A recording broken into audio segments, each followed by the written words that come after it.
Hello. Oh. Hello, everybody. Hey.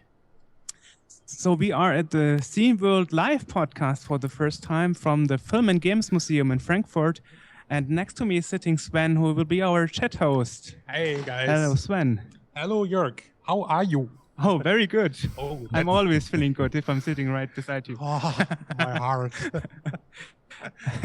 And in Skype, we actually have Jay Maynard, our guest today, the Tron Guy, our special guest, and AJ, which you also know from the podcast from Scene World.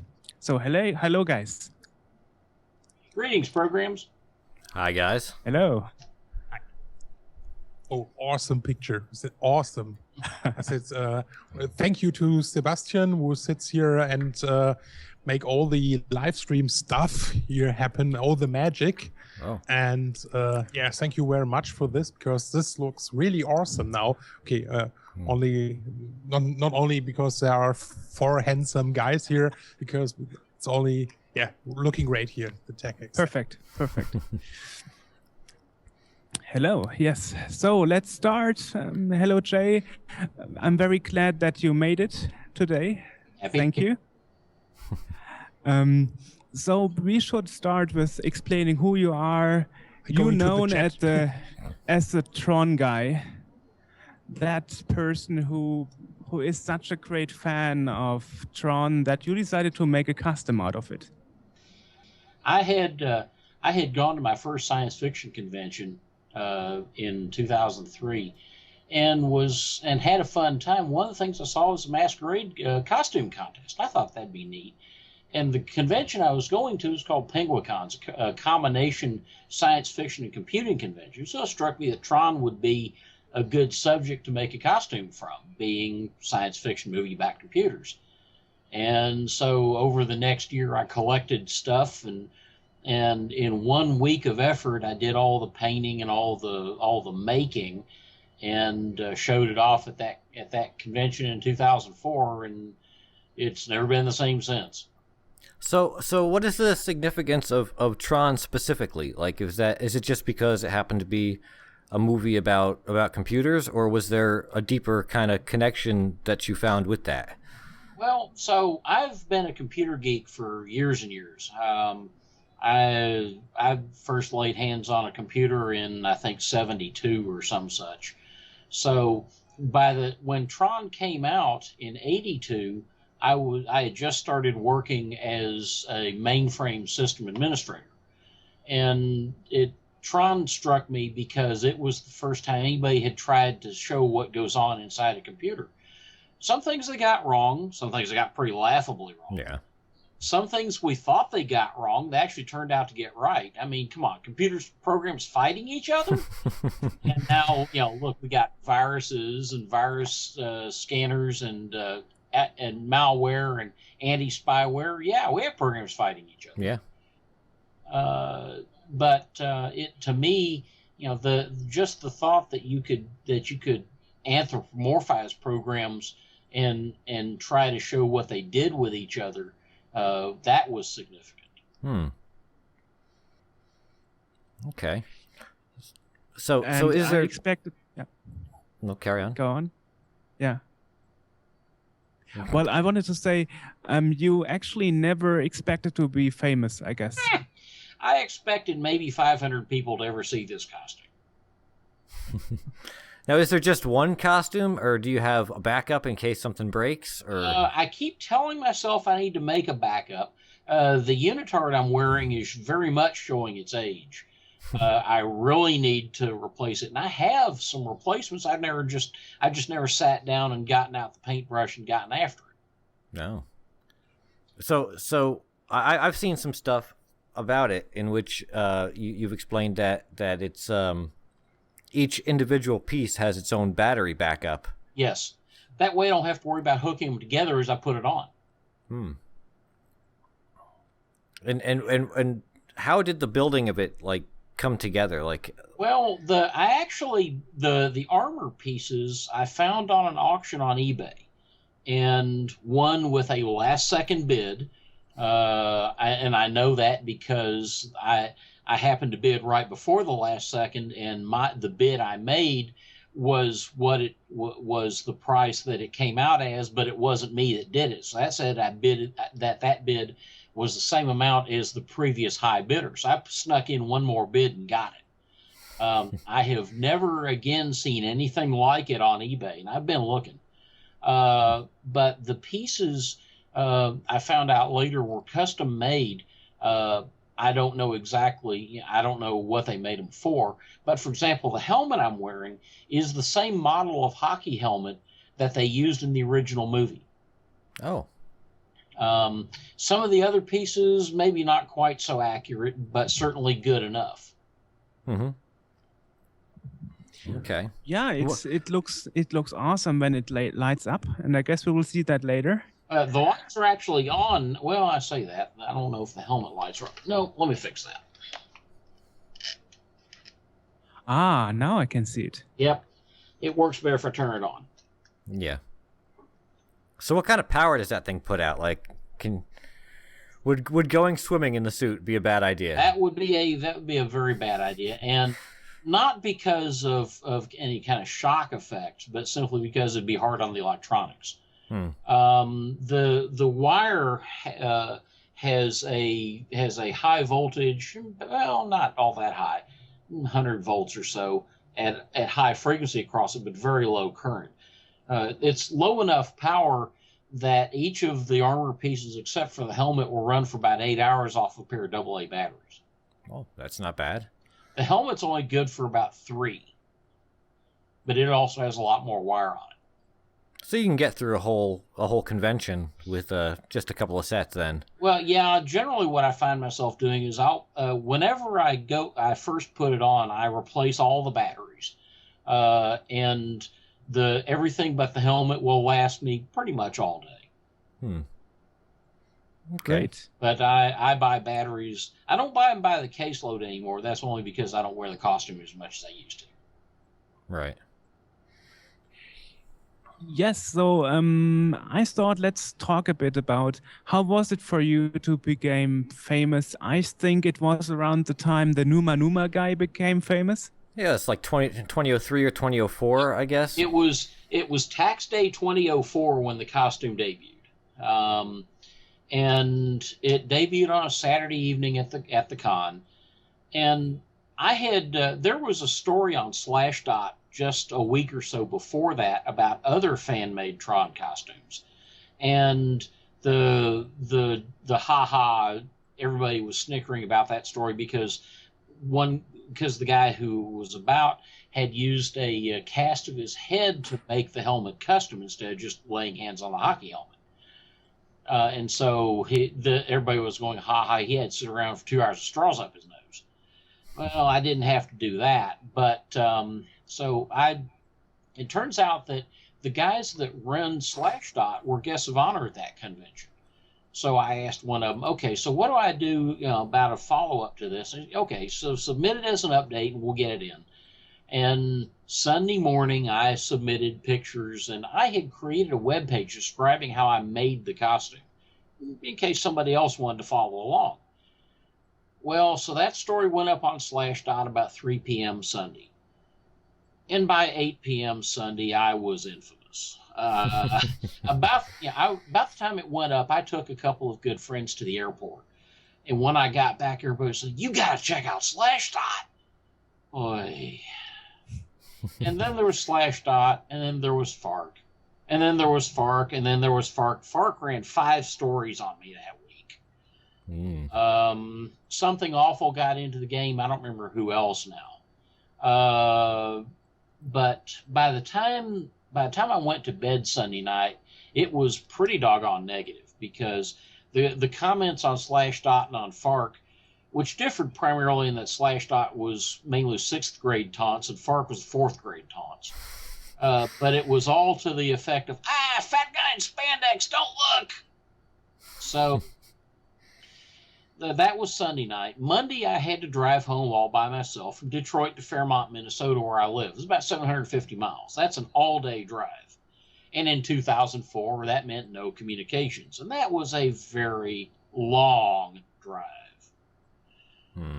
I got home Monday night, and saw that things had percolated some more and wasn't real happy. And then a funny thing happened. Later that week, I started getting press interest. First from a college radio station, then from a couple of guys who run what I normally refer to as obnoxious so-and-so in the morning radio, except these guys were in the afternoon. And the Don and Mike show. And I got on there with them, and they tried to play Let's Make Fun of the Geek and discovered I wasn't playing. They asked me a question, they'd get an answer. And I think about halfway through, they realized that, hey, he's not just gonna fold up. And so I think by the time we were done with that interview, I'd gotten a lot more respect out of them, and I hope their listening audience. Well, so it mushroomed from there. The next week, I had to go off on a business trip. When I got home, there was a message on my answering machine from the lady who I'd ordered the unitard from. And she said that a producer from Jimmy Kimmel Live had called her, wanting to get my contact information because they couldn't find me any other way. And I had listed who I'd bought it from on the webpage. They wanted me to contact them about appearing on the show, and the message she left me was, go ahead and call them, but call me first. So I did. And she pointed out that Jimmy Kimmel was basically this nasty, evil kind of guy based on what he was doing for Comedy Central, The Man Show. So, okay, fine. I watched a couple of episodes of Jimmy Kimmel Live, the ABC show, and didn't see all that much to it. I called the producer and said, okay, yeah, let's talk. But I've been warned about you guys. And she said, yeah, we get that all the time. But this is Comedy Central. This is ABC. We're owned by Disney. We can't do that anymore. And, okay, fine. So I went out there. They flew me out to L.A., and they had me picked up at the airport by a chauffeured limo and generally treated me like I was somebody important. We did the show, and it was a lot of fun. Although, we did a lighting check so they could figure out how to light it and make the lights on my suit show up. And went back upstairs, and I ate and filled out reams of paperwork, and finally went downstairs during a commercial break, before the segment I was in. And they have you wait right behind the set. And right in the middle of the commercial, I was waiting there, and they tape Jimmy Kimmel Live in real time. It's a 1-hour show, and they start the cameras rolling, and 1 hour later, they shut them off. And when it comes time for commercial breaks, they stop. So, this was all in real time. And I was back there waiting, and I had a moment of, oh my God, I'm about to appear on national television wearing nothing but spandex. Ah! And after about 5 seconds, I realized you're going to look more stupid if you back out now, if you go ahead and go through with it. So I did. And got out there, and you can tell from the initial interview that Jimmy was going to try Let's Make Fun of the Geek. And that didn't work either. And you can almost see his attitude shift about halfway through that segment. And when it was done, they had me go outside in the next segment. But during that next commercial break, he leaned over and said, "Hey, how would you like to do some correspondent bits for us?" I said, "Yeah, sure." And that led to about a year's worth of work with him. And I had a lot of fun. Jimmy is a geek. Don't ever let him tell you otherwise. He's a great guy too. I mean, there's one thing that I learned doing that is that there's a difference between the person and the television character. Most of the times there's not a lot of difference, but there is some. And first and foremost, it's about making funny television. Right. And so I did some things for them that I wouldn't normally have considered doing. And another part of that is that they did some things with me that I wouldn't have had the chance to do any other way. The zero-G airplane ride, for example. There was a company doing zero-G parabolas with a 727, and they went out to L.A. and invited various talk shows to do something, and Jimmy's crew decided it'd be fun to have me on there. So they called me up and said, "So, are you susceptible to motion sickness?" I said, "Yes, and don't let that stop you." And so we went on the flight, and I had all kinds of fun, and I got motion sick, and I spent the last half of it sitting strapped in the chair, erping into a bag, and they took great glee of showing that on national television. I still would do it again if they asked me. That's why they call it the vomit comet. That's it. Yeah, I saw a lot of that. Some of the stuff from Jimmy Kimmel. There was they sent you on some blind dates. Mm-hmm. And those were fun. A lot of them were more fun than they were made out to be on television. Mm-hmm. There were a couple that it looked like I didn't really hit it off with. That it really wasn't anything like that. But again, it's about making funny television. Right. And there were some that you did seem to hit it off with. There was one, I think she was a teacher, and she kept commenting on your butt.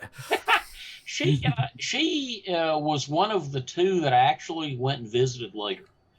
Oh. After it was all said and done. I don't know if she still is, but she was a math teacher in the Detroit area. So the next time I was there for PenguinCon, I took an afternoon and went and had lunch with her, and we sat and visited for a while. Very nice lady. There was some discussion about actually bringing her back. It didn't happen. But to this day, I think her students give her a bit of a hard time about having dated the Tron Guy. Yeah, that's true. Actually. Oh, is it? I said that's true. They made it look like it was a hard time or something. Yeah. So the thing is, if you do a lot of alteration for television to make things more interesting, I guess. Yes. But in your case, how is it, Jay? Are you different when you are the Tron Guy, when you put on the costume, or are you Jay Maynard or something? Well, do you change? Generally, what I do, for me, I am myself.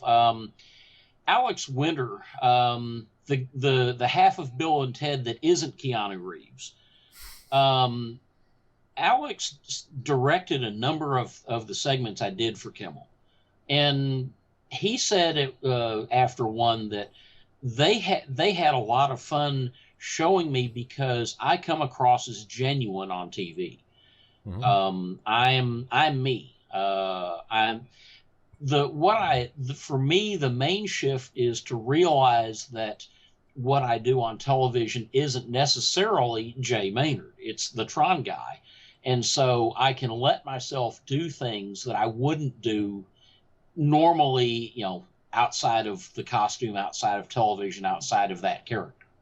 Yeah, you did a lot of stuff. For example, some 9 years ago, you did a video commercial about net neutrality with Peter Pan and other cosplayers doing promotion for it. So we actually have it here. Maybe we should have a look on something on that so people can see what you have been involved with at the beginning of your Tron career. Sure. Yeah. So let's play it. Wake up, everybody! Stop sleeping. They want to charge more. Big companies are creeping into our internet. Internet's in distress. Let's answer the SOS. I'm the internet. You're the internet. We're the internet. Now that's the internet. I like the internet. We love the internet, and I can prove it. Some net fairy dust made me who I am, living in an online neverland.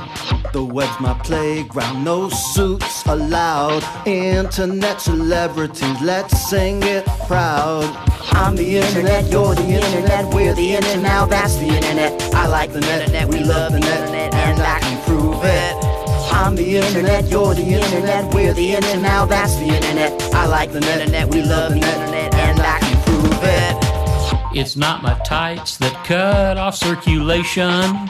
Big business wants to control the net nation.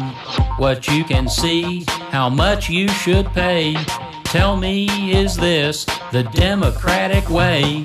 I'm the internet, you're the internet, we're the internet, now that's the internet. I like the net, we love the net, and I can prove it. I'm the internet, you're the internet, we're the internet, now that's the internet. I like the net, we love the net, and I can prove it. prove it.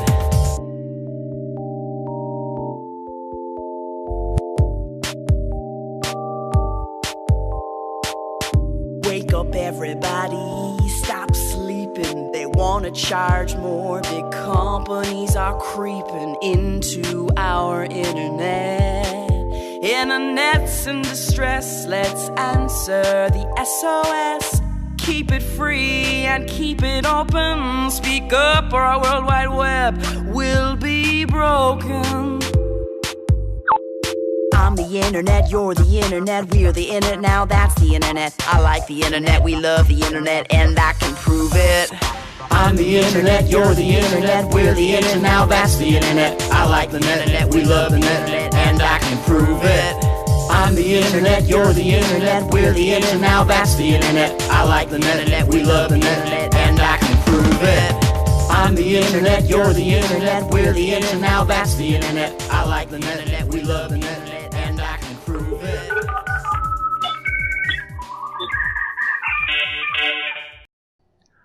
All right, we are back. Okay, that was interesting. Great. Well, so you have done quite a lot of stuff.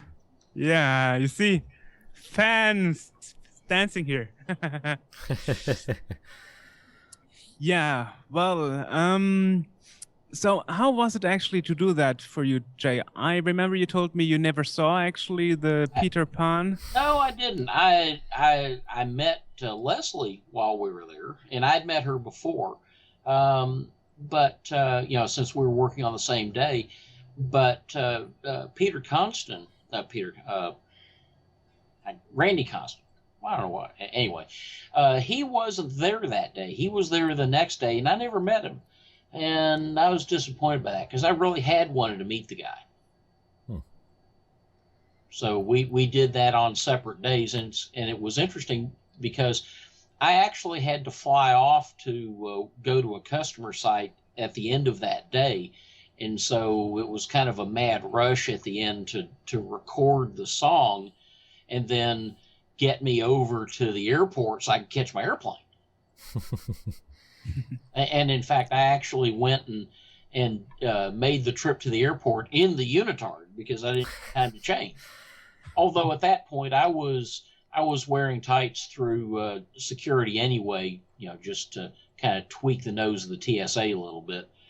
Yeah. Just to show I really didn't have anything to hide. Yeah. So you're pulling a professional job as a systems administrator and all this stuff at the same time you're doing this. Yes. And so do you ever kind of like, you know, troll your customers and show up like that, or? No, I've never worn the costume to a customer site and won't. Interestingly enough, customer reaction to it when they found out has been mixed. I don't mix the two unless they just ask. Right. I've had customers just absolutely go nuts. Hey, you're actually the Tron Guy is coming and doing our backup setup. But I've also had customers ask the contracting agency I was working for at the time to send somebody else because they didn't think they could take me seriously. Well, that's just... Yeah, I guess this thing has two sides actually. It does. Yeah. But Tron influenced a lot your life, actually. Well, plus you could just walk into these companies and be like, "Oh, problem with your computer? I'll just go inside and take care of it right now." I wish it was that easy.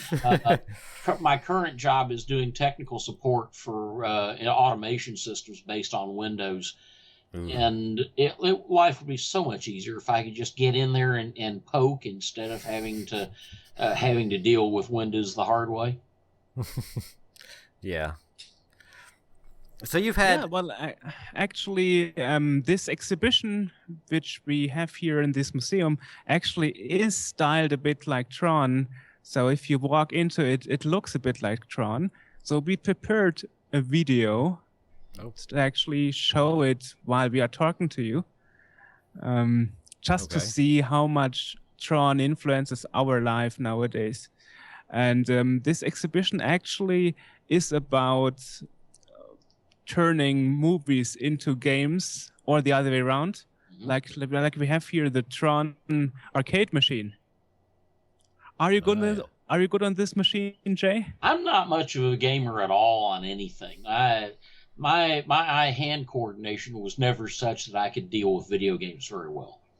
I do pretty well at more strategy-based games where you have to sit down and think about what you're doing. But if it has to do with quick reactions and that kind of thing, I'm terrible. Okay, so it's good enough that you are a Tron cosplayer, but you wouldn't actually play the game. There are 2 Tron arcade machines, and I have played both. Badly, but I've played both. Okay. Did you ever have were you ever asked to play the Tron machine while you were in the custom, like for a promotion act or something? Nobody's asked me to. There have been a couple of arcades that have inquired about having me out there for openings and the like, but nothing ever came of that. Oh, okay. So if anybody wants you, now we get the word out. Yep. Yeah. I'm pretty easy about that kind of thing. Yeah. So what have you ever actually been since 2011? Because I look, for example, in Wikipedia. Let's also. I mean, you've had some real recognition with other stuff. Like you were spoofed on South Park, which is sort of like one of those milestones, you know. And I had no idea that was coming. The first I heard of it, I'm a user of Second Life. And I had there's a lady in New York City who gave me a lot of technical help in making the costume. She's a good friend. Right. And we were on one day and she said, "Oh my God, you got to turn on Comedy Central right now."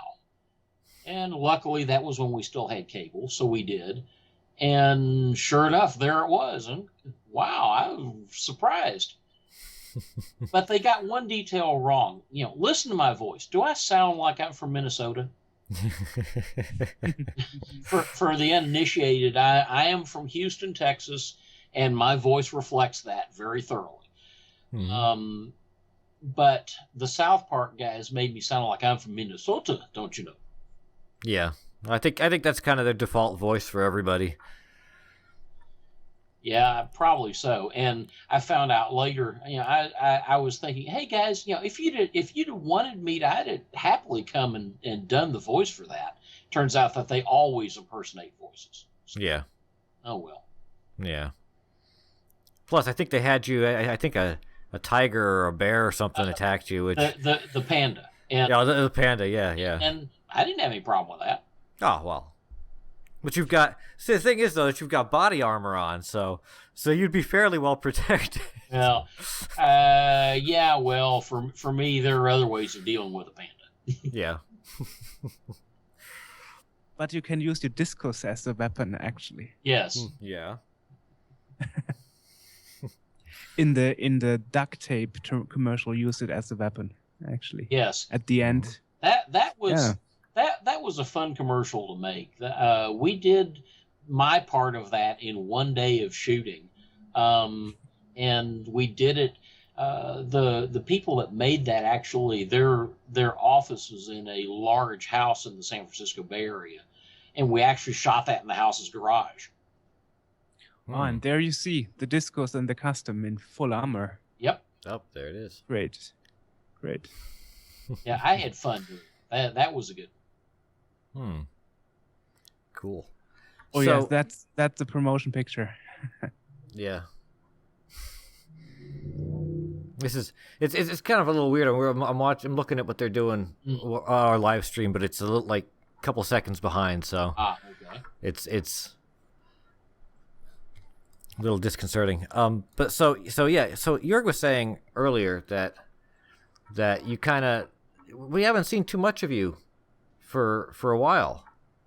You know, that's interesting because when everything was going on, the common complaint from the FARC folks was, "Isn't this 15 minutes over yet?" Well, it lasted a lot longer than I ever thought it would. But it's kind of tapered off. there are still, I'm still pretty widely known. I'm not universally known by any means, especially off the internet. But even now, anybody who's been active on the internet for any real length of time, it's about 50-50 whether they recognize me on site. And by that, I mean in the costume. I'm almost never recognized out of it. Right. But you are very active on Google Plus, actually. Yes. I'm not a Facebook user. I avoided it from the beginning. But when Google came out with their version of it, I thought, okay, that'll work. And my life is pretty much entirely Google stuff anyway.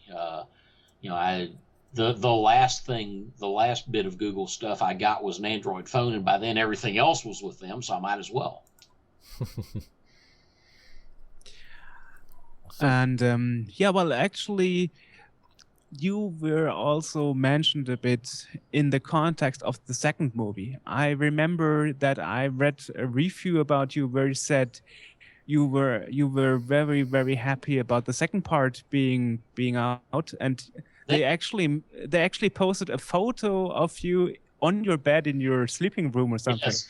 Well, that was actually a reused picture from a story they did in, I think it was in 2008, about RaffleCon, a convention about internet celebrity.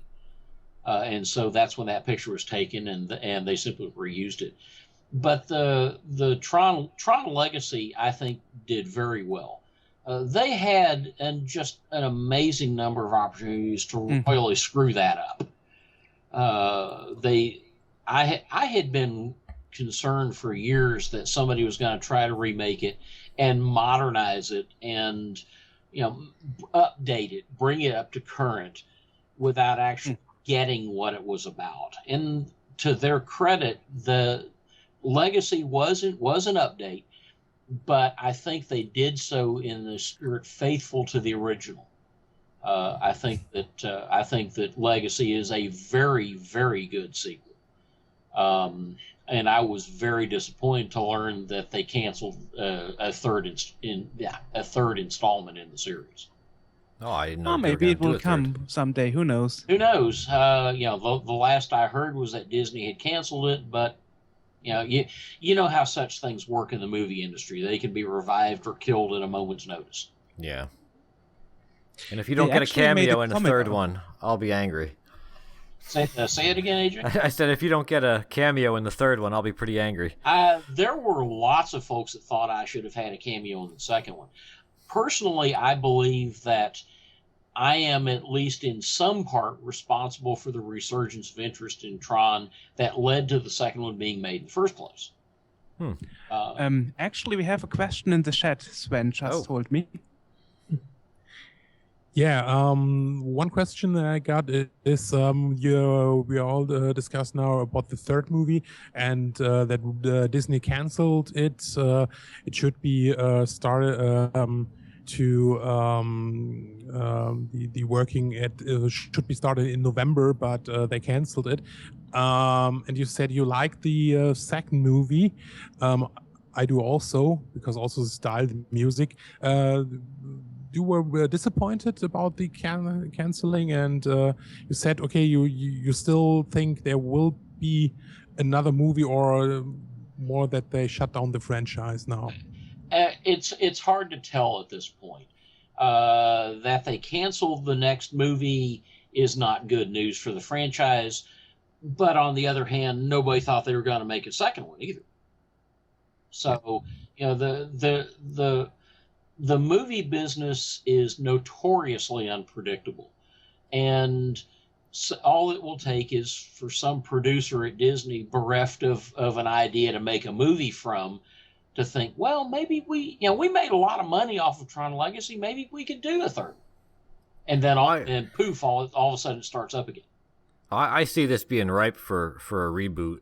This is because that's what Hollywood loves to do anyway. Now is take movies that everyone loves and totally muck them up and redo them. So I think Tron is ripe for being redone. It wouldn't surprise me. I would be disappointed if they did screwed it up. Yeah. But, I would have been disappointed if they'd screwed up Tron Legacy, too. Right. If I remember correctly, Tron was the first and only movie that where a sequel took 30 years to come out, actually. The longest time span ever. It wouldn't surprise me. I haven't, I don't keep track of that kind of thing, but it wouldn't surprise me if that was the case. So maybe the third one would come 30 years somewhere. Yeah. Who knows? Oh, I hope it doesn't take that long, because I don't think I'm going to be around in 30 years. You could have your Tron light wheelchair. Yeah. Well. True. So you said your fame lasts longer than you thought. So you had in mind this was a one-time thing. I expected to wear this costume to the masquerade, and whatever came of that. And I posted this. You sent the story to Slashdot, and I expected to get a couple of hundred comments or so, and what I expected was people saying, "Oh yeah, you can do that," and then go on. I didn't expect it to blow up like it did. My roommate, he refers to it. All right, so y'all have seen the classic Warner Brothers cartoons where one character is standing there next to another one, and one gets struck by lightning, and the other one's completely unaffected. Mm-hmm. He thinks he thinks of himself as the one who didn't get hit by lightning. I can see that. I refer to it as when my life turned upside down, and that's really quite accurate. My life has not been the same since, and never will be. Mm-hmm. And by now I'm used to it. Yeah. Yeah, maybe this is a good time to show the second video that we have of you, that comic of Tron Legacy, and where you have a story part in it. And they even reused that bedroom scene at the end. So maybe let's look at that.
Hello, welcome back. Okay. So that was a very nice comic. Got some moves in that one. Yeah. Wish I was that good in person. Yeah. So this is like the action hero version of you, Jay. So do you have I've seen another interview in which you said you didn't, but that was a while back. So have you gotten the motorcycle yet? No, I there was somebody made a light cycle from Legacy and made a limited edition run of something like 5 of them, some of them electric, and I wanted one, something fierce, but there just wasn't gonna be any way. And I am not normally a motorcycle rider, so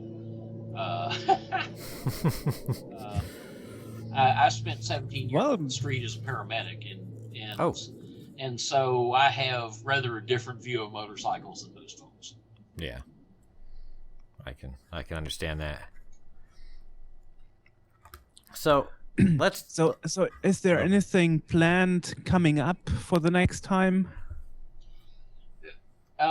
Really and truly, at this point, it's a matter of whenever somebody wants to talk to me or wants to see me, I'm available. I don't have any real big plans anymore.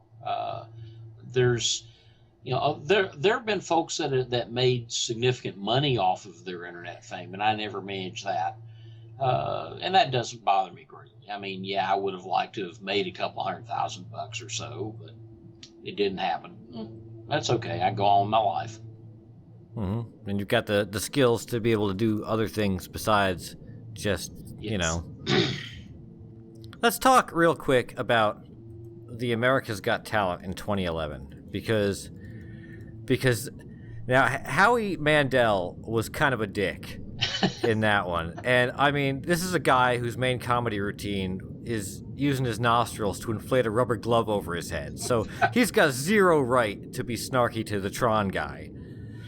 Well, and actually, I didn't have as much problem with Howie Mandel as I did with Piers Morgan. Quite frankly, I was very happy the day that Piers Morgan gave up and went back to England. I've got no use for that guy. But the producers of America's Got Talent contacted me not long after the Tron Legacy thing hit, and wanted me to appear on the show in some fashion in the costume.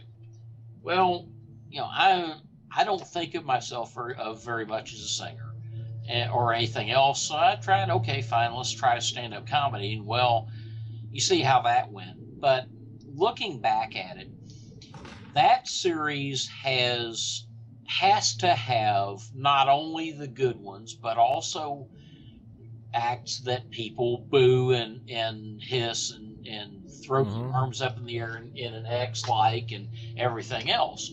And that they have to have that. And I'm pretty sure that I was set up to be that from the beginning. So they asked you to they approached you. They asked you to be on Yes. the show. Yes.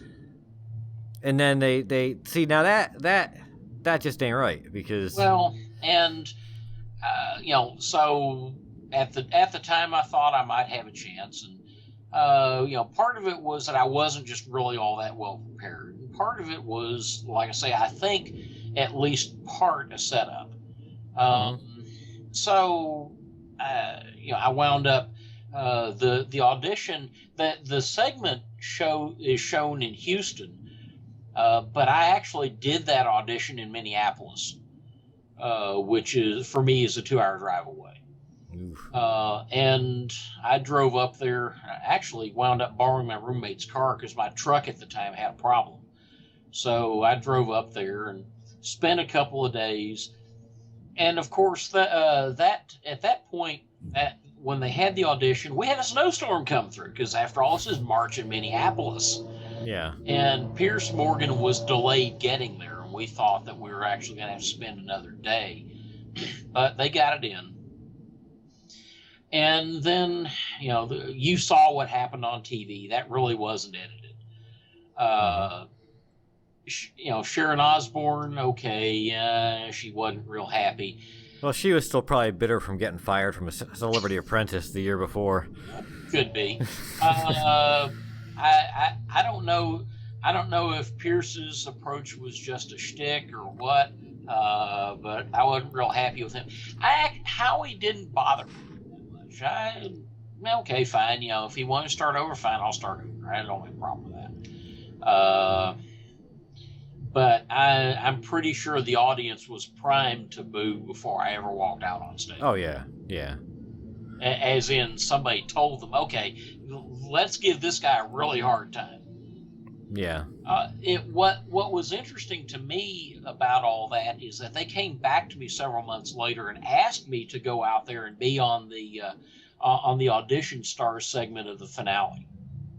Really? And if you look at the finale from that season, there was a group of us that actually did together a musical number.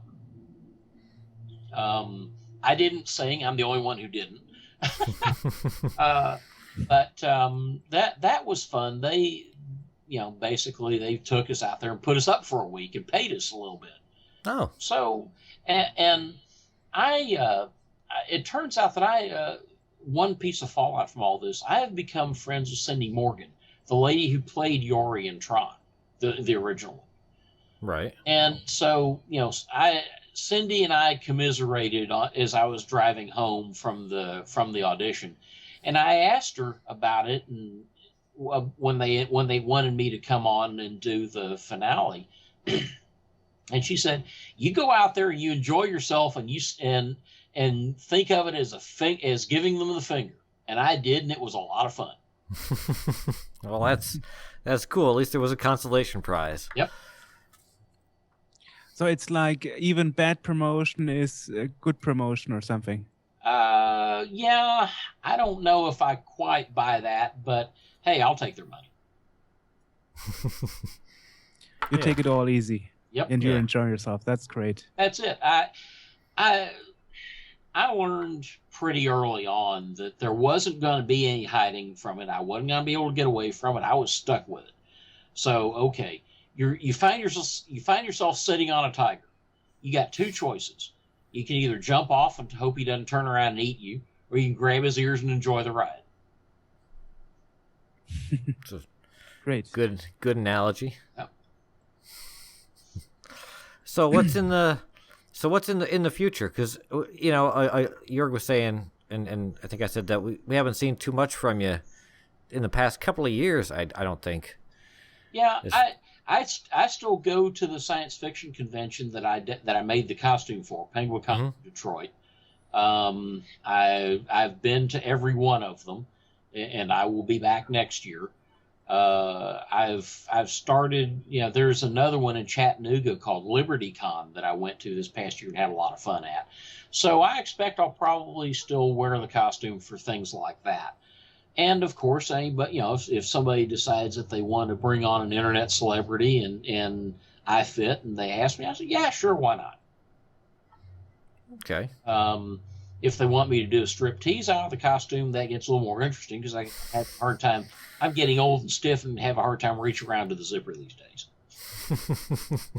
That's why you got to make a new unitard, or one you can just kind of rip apart. Do like the Hulk Hogan. Yeah, right.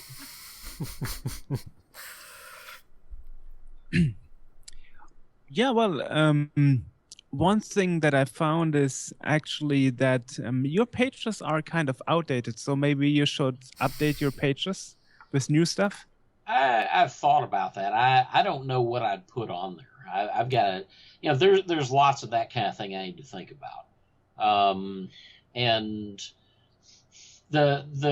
there's an argument to be made there that all that stuff reflects the state of the net in 2004 when all this happened. And I don't know. Mainly, I find myself tied up doing other things, so I just never seem to get around to it. And we got another question, I guess. Oh. Yeah, this question is more for me because I started also last year with cosplay, and I want to ask you: do you also do other cosplays besides the Tron Guy, or will do only the Tron Guy as you I have mentioned? A few, although this is the only thing that gets asked for outside of the convention arena. I am a fan of a webcomic by the name of Schlock Mercenary, and I have a costume that I made of a character from that universe. The webcomic artist, guy by the name of Howard Taylor, is somebody I consider a good friend, and I made the costume from his universe, and I'll wear that at cons. There are a couple of others that I've made that I haven't worn in a while that I may occasionally, but they require some explanation, so that doesn't work as well outside of the con universe. Great. Cool. So AJ, do you have any question right now? Well, we should ask, where can people find information about you and get in touch with you if they want to? Best place is probably actually the best way to get a hold of me is simply through my email, and it's jmaynard@gmail.com. Okay. And I'm not afraid to give that out because Gmail does a pretty good job of spam filtering. The rest, well, who knows? Might get interesting. Cool. And is there any page or anything where people can find information about you besides your Google Plus page, which I mentioned earlier? At this point, no. I've got it. I have the domain tronguy.net, and once upon a time there was a page associated with that. That provider went away, and I just never really put anything up since. I probably should, and just haven't gotten around to it. But you got a Twitter account that is current, actually. I do. I don't have a lot of followers there, and that tends to be my personal place to vent. Be forewarned, if you look me up on Google Plus, I am a conservative in the U.S. definition, and I'm quite outspoken, and just like anything else, I don't hold back my opinions from anybody. If you don't like it, I'll be happy to discuss them with you. And if you feel that you don't want to follow me because you don't like reading that kind of thing, I won't get insulted. I mean, you are a celebrity. Nobody can be angry on you. Whatever you say. We've got a good presidential race coming up. So yeah, there's some fun Trump action happening. Started on Donald Trump. It's hard not to. Yes, it is. All right. So personally, that would be all from my side. I don't know if Jay has anything left on his list. No, we're good, I think. I'm also done right now. Okay. No more questions in the chat, Sven? Right now? No more questions. Okay, I guess. And we'll pull up links and stuff to your email and where people can find you and stuff, and videos and whatnot on our site when we put the podcast up, so that people can find you and check out some of the things you've done and all that stuff. Very good. Thanks a lot, Jay. It was such a pleasure talking to you, and thanks for being so open and letting us ask anything we would like to know. You're more than welcome. I'm happy to do it. Yeah, and let's keep in touch. Okay. You know where to find me. Okay. Sure. Okay. Have a good day, Jay. All right. Thanks. Okay. Bye. Bye. So, well, people, that was it. That was the show. Thanks for watching us. I hope you all enjoyed it. And we will see you next time in the last Wednesday of next month. That will be with 3D realms, Duke Nukem and so on.